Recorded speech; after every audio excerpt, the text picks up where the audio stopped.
पत्नी से नहीं भरती थी इच्छा तो ससुराल जाकर विधवा सासू के साथ बनाता था संबंध। दोस्तों, यह कहानी बिहार के एक छोटे से गांव की है, जहां राजू नाम का एक लड़का रहता था और उस लड़के की जो गंदी लत थी उससे पूरा गांव परेशान था और पूरे रिश्तेदार परेशान थे। राजू अपने घर में अकेला ही रहता था। राजू जो होता है वह किसी भी लड़की या किसी भी महिला को देखता था तो उसके साथ संबंध बनाने की बारे में सोचता और उसके साथ में छेड़खानी करता था, जिसके चलते उसको गांव मोहल्ले में कई बार मार भी पड़ी। लेकिन फिर भी राजू नहीं सुधरता था, वह बिल्कुल बेशर्म सा हो गया था और इसी चक्कर से उसके घर में कोई रिश्तेदार या कोई भी रिलेटिव लोग नहीं आते थे। लेकिन उसकी बुआ जो होती है वह जो है उसकी बहुत ख्याल रखती थी और उसको उसके भविष्य बनाने के बारे में बहुत सोचती थी। फिर उसकी बुआ ने अपने ही रिश्तेदार के साथ में उसकी शादी तय कर देती है, जिसका नाम था मीना।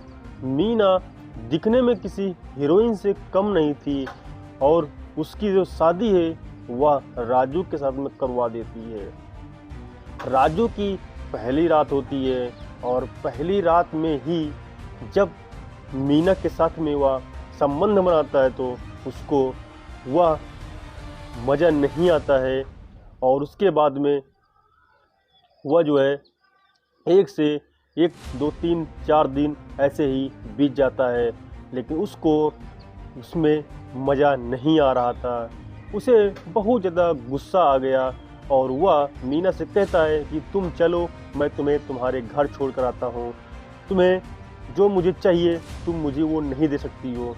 उसके बाद में वह मीना को लेकर ससुराल पहुँच जाता है।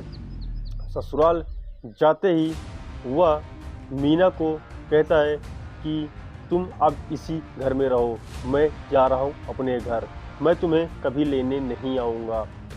यह बात सुनकर सासू माँ को बहुत दुख होता है, क्योंकि वह विधवा थी और फिर घर में अकेली थी। दूसरी शादी करने के लिए मीना की माँ के पास पैसे नहीं थे। जो भी पैसे इकट्ठे किए थे उन्होंने वो मीना की शादी में लगा दिए थे। वह मीना के घर में और कोई नहीं था, सिर्फ मीना की विधवा माँ और मीना ही रहती थी।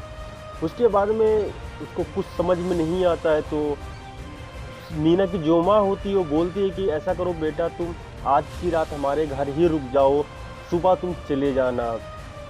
और मैं बात करती हूँ मीना से कि क्या बात है, आखिर तुम इसके साथ में खुश क्यों नहीं हो।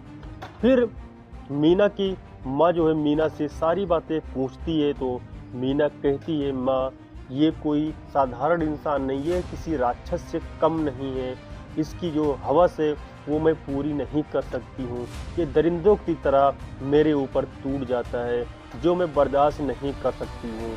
ये सुनकर माँ को तो थोड़ा सा दुख होता है, लेकिन माँ ने सोचा है कि इसको तो मुझे ही सुधारना पड़ेगा, नहीं तो मेरी बेटी की जो घर है वो बिगड़ जाएगा। उसके बाद में जो दामाद के लिए यानी राजू के लिए बढ़िया सा जो शराब का प्रबंध करती है और उसके बाद उसके अच्छे अच्छे पकवान भी बनाती है। फिर राजू को बढ़िया से पिलाती हैं और खाना वाना खिलाती हैं।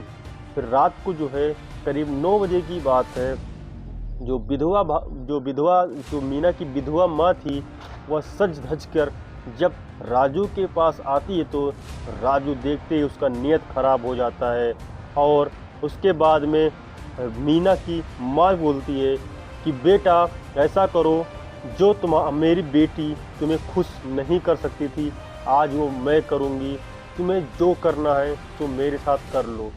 ये सुनकर तो राजू मीना की माँ के ऊपर टूट पड़ता है और उसके बाद में राजू की हालत ख़राब हो जाती है, लेकिन मीना की माँ को वो हरा नहीं सकता था और राजू की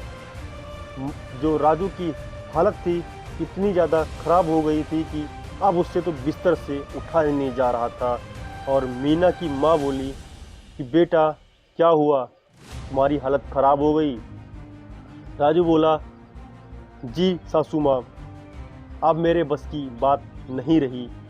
उसके बाद में 1-2 दिन इसी तरह से मीना की माँ ने राजू को इलाज किया और राजू जो है धीरे धीरे वह कमज़ोर पड़ गया और उसके बाद में वह मीना को लेकर अपने घर आ जाता है। और मीना के साथ में वह भी खुश रहता था। और मीना की माँ कभी कभी दामाद को ट्रीटमेंट देने के लिए वह उसके घर ही आ जाती थी। लेकिन जो राजू था वह इतना ज़्यादा सुधर गया था कि वह किसी लड़की को आंख उठाकर देखता भी नहीं था। और सिर्फ मीना और राजू अब दोनों इतना ज़्यादा खुश रहने लगे कि वह पूरा गांव देखकर हैरान रह गया कि ये वही लड़का है जो पहले दरिंदों की तरह लड़कियों पर जो गंदी नज़र डालता था और उनके साथ बदतमीजी करता था। आज वो इतना ज़्यादा सुधर गया था कि गांव वाले यकीन नहीं कर पा रहे थे। दोस्तों, यह कहानी मेरे द्वारा लिखी गई है। दोस्तों, यह कहानी अगर अच्छी लग गई तो चैनल को सब्सक्राइब करना और वीडियो को लाइक कर देना। दोस्तों, कोई भी गांव का नाम मत पूछना, क्योंकि हम गांव का नाम मेंशन नहीं करते हैं।